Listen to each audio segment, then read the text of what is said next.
बहुत अरसा पहले जब मुगल सल्तनत का सूरज उरूज पर चमक रहा था और फतेहपुर सीकरी की दीवारें अमन और खुशहाली की गवाही दे रही थीं, एक रात शहंशाह अकबर के ख्वाब में एक अजीब मंजर आया।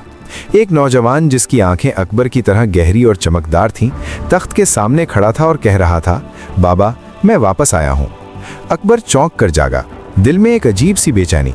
वो जानता था कि उसके बेटे सलीम जिंदा हैं, मगर ये ख्वाब उसे खटकता रहा। क्या वाकई सल्तनत का कोई पोशीदा वारिस था जो तारीख की किताबों में गुम हो चुका था?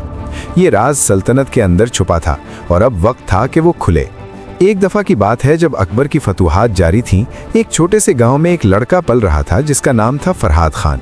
वो एक गरीब सिपाही का बेटा था, मगर उसकी आंखों में शाही खून की चमक थी। बचपन में दुश्मनों ने उसे अगवा कर लिया था जब अकबर की फौज एक जंग में मसरूफ थी। दुश्मन ने उसे दूर दराज के जंगलों में छोड़ दिया, मगर किस्मत ने उसे एक राजपूत खानदान के हवाले कर दिया जो उसे अपना बेटा बनाकर पाला। फरहाद ने तलवारबाजी, तीरंदाजी और हिकमत सीखी, मगर उसे हमेशा लगता था कि उसकी जड़ें कहीं और हैं।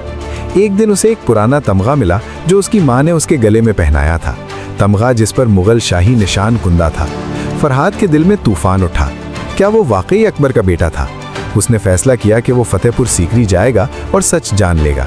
रास्ते में उसे चैलेंजेस का सामना करना पड़ा, जंगली जानवर, डाकू और साजिशी जो उसे रोकना चाहते थे, मगर फरहाद की हिम्मत और जहानत ने उसे आगे बढ़ाया। वो चुपके से दरबार में दाखिल हुआ जहां अकबर रोजाना अदालत लगाते थे। दरबार की रौनक देखकर फरहाद हैरान रह गया। अकबर तख्त पर बैठे थे, उनके चेहरे पर वही वकार जो फरहाद ने अपने ख्वाबों में देखा था। फरहाद ने जुर्रत की और आगे बढ़कर कहा, शहंशाह सलामत, मैं आपका खोया हुआ बेटा हूँ। दरबार में सन्नाटा छा गया। बीरबल मुस्कुराए तो अकबर ने पूछा, सबूत क्या है? फरहाद ने तमगा निकाला और एक पुरानी कहानी सुनाई जो उसकी रज़ाई माँ ने बताई थी कि बचपन में एक शाही काफिले से अगवा हुआ था। अकबर ने तमगा देखा तो आंखें नम हो गईं। वो तमगा उनका ही था जो उन्होंने अपने पहले बेटे के लिए बनवाया था जो जंग में गुम हो गया था। मगर सलीम जो वारिस था, हसद से भर गया। उसने दरबार में शोर मचाया कि ये झूठ है, एक साजिश है। अकबर ने फैसला किया कि सच की आजमाइश होगी, एक खुफिया इम्तिहान जहां सिर्फ असली वारिस जिंदा बच सकता था। फरहाद और सलीम को एक तारीक कमरे में बंद कर दिया गया जहां जहरीले सांप और तेज तलवारें थीं। फरहाद ने जहानत से सांपों को भगाया और सलीम को बचाया। ये देखकर अकबर का दिल पिघल गया। आजमाइश के बाद अकबर ने फरहाद को गले लगाया और कहा, बेटा, खून झूठ नहीं बोलता, तुम मेरे बेटे हो। मगर सल्तनत के उसूल थे, एक तख्त एक वारिस। अकबर ने फरहाद को सल्तनत का हिस्सा दिया, मगर तख्त सलीम को। फरहाद ने कबूल किया और कहा, मुझे तख्त नहीं, बस बाप की मोहब्बत चाहिए।